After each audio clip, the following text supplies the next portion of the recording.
جب یہ level playing field پر میری آپ کے سیکرٹری جنرل کے ساتھ کافی طویل بات ہوئی اور نذیر بخاری صاحب نے بتایا کہ ان کی نظر میں لیول پلینگ فیلڈ کیا ہے، بیوروکریٹس کے انہوں نے نام لیے، لوگ انہوں نے کہا کہ ہماری جماعت میں جو آنے والے تھے انہوں نے فیصلہ کر کے بعد میں فیصلے اپنے تبدیل کیے، تو مجھے یوں لگا کہ وہ یہ کہہ یہ رہے ہیں، اس کی انہوں نے تردید کی میرے انٹرویو میں، لیکن وہ کہہ یہ رہے ہیں کہ جتنی ہمیں توقع تھی ہماری سہولت کاری ہوگی اتنی نہیں ہوئی، لوگ انہوں نے ہمیں جوائن نہیں کیا، کوئی الیکٹیبلز ہمارے پاس نہیں آئے، تو یہ ذرا دل میں ایک درد ہے ان کا اسٹیبلشمنٹ کے حوالے سے. Is that the reason? نہیں، میں نہیں سمجھتا، اس لیے کہ پاکستان پیپلز پارٹی کی تاریخ تو یہ بات بتاتی ہے کہ ان کے ساتھ تو کبھی بھی سہولت کاری والا معاملہ نہیں ہوا.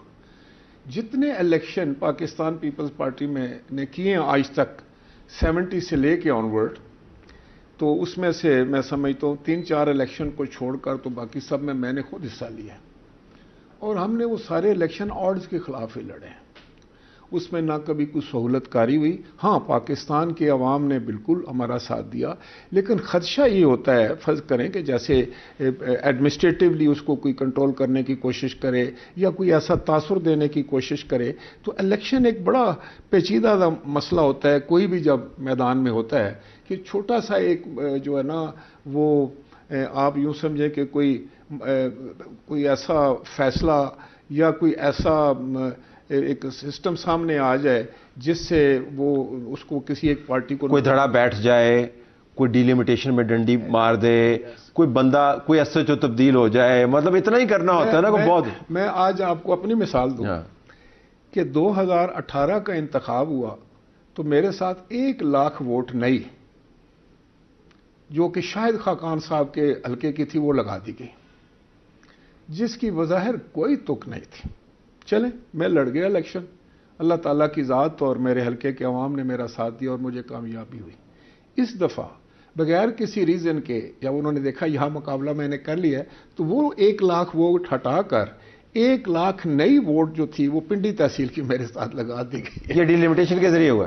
یہ ابھی میں نے اس کے خلاف اپیل کی ہوئی ہے. ٹھیک ہے، پر دیکھیں اب جب اس طرح کی کوئی معاملات ہوں گے کہ 1 lakh vote all of a sudden آپ کے پاس نہیں آ جاتی ہے، آپ کو پتہ ہے کہ فیلڈ کے جو پولیٹیشین ہیں، جو کام کرتے ہیں، جو اپنے حلقے میں کرتے ہیں، جہاں آنا جانا ہوتا ہے، خوشی غم میں شامل ہوتے ہیں، تو ایک نیا علاقہ اگر ان کو 1 لاکھ ووٹ کا دیتے ہیں تو فرق تو ڈالتے ہیں. تو نہیں، یہ جان بوجھ کے کرتے ہیں کیونکہ ڈیلیمیٹیشن میں تو بہت سارے علاقے متاثر ہوئے ہیں. میں نون لیگ کی کمپلینٹس بھی دیکھ رہا تھا، وہ بھی کمپلین کر رہے ہیں. جی بالکل. Is it specific to Peoples Party یا جنرلی اسپیکنگ؟ لیکن میں سمجھتا ہوں کہ میں اگر پیپلز پارٹی ہوں تو میرے ساتھ یہ 2 دفعہ کیسے ہو گیا؟ 1 دفعہ تو میں مان سکتا ہوں. قسمت کے پسندیدہ ہوں گے نا پھر آپ؟ نہیں، مجھے نہیں پتا، میں تو سب کو پسند کرتا ہوں. نہیں، قسمت کے پسندیدہ ہوں گے، قسمت نے آپ کو خاص طور پہ چنا ہے 2 مرتبہ. دیکھیں، اللہ تعالیٰ مہربانی فرمائے، لیکن میں یہ کہہ رہا تھا کہ یہ جو بھی خدشات ہیں نا، ان کو الیکشن سے پہلے ختم کر دینا چاہیے. اور میں یہ سمجھتا ہوں کہ دیکھیں، الیکشن کا ایک مطلب ہے، ایک مقصد ہے. الیکشن میں کیوں جاتے ہیں ہم؟ پورا ملک کو جو سارا سسٹم جو ہے وہ اس کا ڈیڈ کر کے تو ہم صرف الیکشن پہ پوری توجہ مرکوز کر دیتے ہیں. اس کا مقصد تو یہ ہونا چاہیے کہ الیکشن کے جو ہے آؤٹ کم پہ ایک ایسی حکومت مارز وجود میں آئے جس کو ایکسیپٹنس ملے اور وہ 5 سال اپنے منشور کے مطابق لوگوں کی خدمت کرے، ملک کو بہتر بنائے. لیکن اگر الیکشن پہ انگلیاں اٹھنی شروع ہو جائیں، وہ ان پر اعتراض آ جائے اور وہ الیکشن جو ہے ان کو ایکسیپٹیبلٹی عوام کی، پولیٹیکل پارٹیز کی نہ ملے، تو میں نے یہ کہا ہے اکثر کہ وہ حکومت جو ہے تو وہ 5 سال صفائیاں دیتی رہتی ہے کہ نہیں جناب ایسے تو نہیں ہوا. وہ کہتے ہیں اتنے ڈبے کھول دیں، وہ کہتا ہے نہیں جی یہ تو نہیں کھل سکتا، آپ کورٹ میں چلے جائیں، آپ سپریم کورٹ میں چلے جائیں، لمبی تاریخیں لے لیں.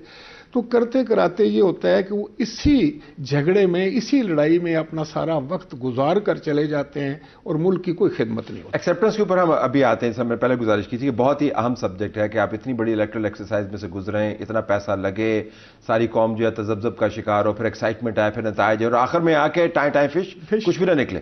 لیکن ذرا واپس آتے ہیں، آپ نے انتخابی حلقوں کی بات کی، ایک تو ذرا اپنے حلقے کے حوالے سے بتائیے گا. اب تو وہاں پہ پی ٹی آئی کا تو صفائی ہو گیا، بندہ ہی نہیں ان کے پاس. اب تو آپ کا رستہ کھولا، اب تو آپ یہ نہیں کہہ سکتے کہ کوئی داؤ مارے جا رہے ہیں. اب تو بالکل اتنے تو موٹر وے بن گئے تھوڑے واسطے الیکشن دے والے نہیں. دیکھیں، بالکل میں سمجھتا ہوں کہ موٹر وے مقابلہ تو ہمیشہ ہوتا ہے جی. ہر الیکشن جو ہے وہ الیکشن ہے، اس میں مقابلہ ہے.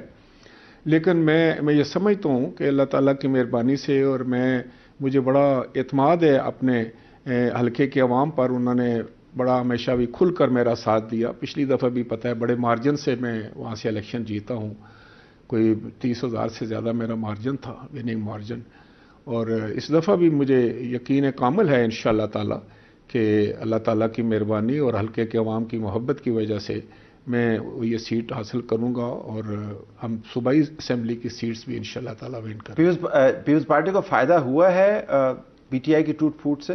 جی، پولیٹیکلی اگر آپ اس کو پولیٹیکل اینگل سے دیکھیں تو بالکل ہوا ہے.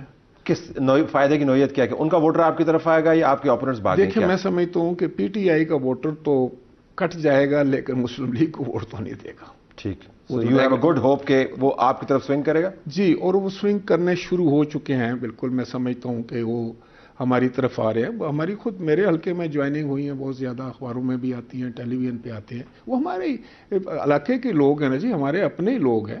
تو وہ اگر وہ سمجھتے ہیں کہ وہ انہوں نے ووٹ دینا ہے اور اس کو لیے اگر انہوں نے کوئی انتخاب کرنا ہے، تو میں سمجھتا ہوں کہ وہ اگر وہ میرٹ پہ بھی فیصلہ کریں گے تو پیپلز پارٹی ہی ان کے لیے آپشن ہے. تو جواسال ووٹر کی بھی آپ بات کر رہے ہیں، یا جو آپ کا روایتی ووٹر ہے جو پہلے پتہ نہیں کہاں پر تھا، ہوتا آپ کے ساتھ ہو یا ریلیجس ووٹ ہو، وہ چھوڑ کے ان کی طرف چلا گیا، پھر اب ان کا چونکہ تتر بتر ہو گئے ہیں تو دوبارہ واپس آ رہا ہے، وہ ووٹر بھی ہے یا جواسال ووٹر بھی ہے؟ کون سے والے ووٹر کی بات؟ جی، خدا کے فضل سے مجھے تو جوانوں کی بھی بڑی حمایت حاصل ہے. اور ایک اور بات ہے، نہ صرف میرے حلقے میں نے پورے پنجاب میں دیکھا ہے، اب ریسنٹلی جو میری آبزرویشن ہے کہ نوجوان جو ہیں وہ جو پہلے پی ٹی آئی کی طرف گئے تھے، اب جو ہے وہ پاکستان پیپلز پارٹی کی طرف ان کا رجحان ہے. سو یہ شاید اسی بات کی وضاحت کرتا ہے کہ سڈنلی پیپلز پارٹی کی طرف سے نون لیگ پر تنقید کیوں شروع ہو رہی ہے، کیونکہ آپ ایک متبادل کے طور پہ ان کے ووٹر کو چوائس دینا چاہتے ہیں پی ٹی آئی کا. Is that the reason? دیکھیں، میں سمجھتا ہوں کہ اس کے علاوہ بھی دیکھیں نا، جو آپ اگر دونوں کے دشمن ہیں، دونوں سے آپ کی مخالفت ہے، تو جس سے آپ سمجھتے ہوں گے کہ اس نے میرے ساتھ زیادہ مخالفت کی ہے اور اس نے کم کی ہے. میں سمجھتا ہوں کہ پیپلز پارٹی ایک لبرل پروگریسو پولیٹیکل پارٹی ہے، اور اس نے جو ہے وہ ایک ایسا اپنا وتیرہ رکھا ہے کہ اس کی ایکسیپٹیبلٹی جو ہے وہ زیادہ قسم کے لوگ کرتے ہیں، خاص طور پہ نوجوانوں کے لیے اس میں اٹریکشن ہے. بلاول بھٹو زرداری از اے ینگ لیڈر، اور وہ ان کو اپیل کرتے ہیں. اور دوسری بات یہ ہے کہ پیپلز پارٹی نے ڈیلیور بھی کیا ہے. طلعت صاحب، میں یہ دعوے کے ساتھ کہہ سکتا ہوں کہ میں اس پہ بحث کر سکتا ہوں گھنٹوں، کہ 1970 سے لے کر آج تک، مطلب جتنی حکومتیں پیپلز پارٹی کی بنی ہیں، پیپلز پارٹی ایک پبلک فرینڈلی پارٹی کے طور پر سامنے آئی ہیں. آپ دیکھیں کہ آئین کے حوالے سے آئین بنایا بھی انہوں نے، پھر اتنے عرصے کے بعد آئین کو واپس اپنی اصلی حالت میں بھی لے کر آئے.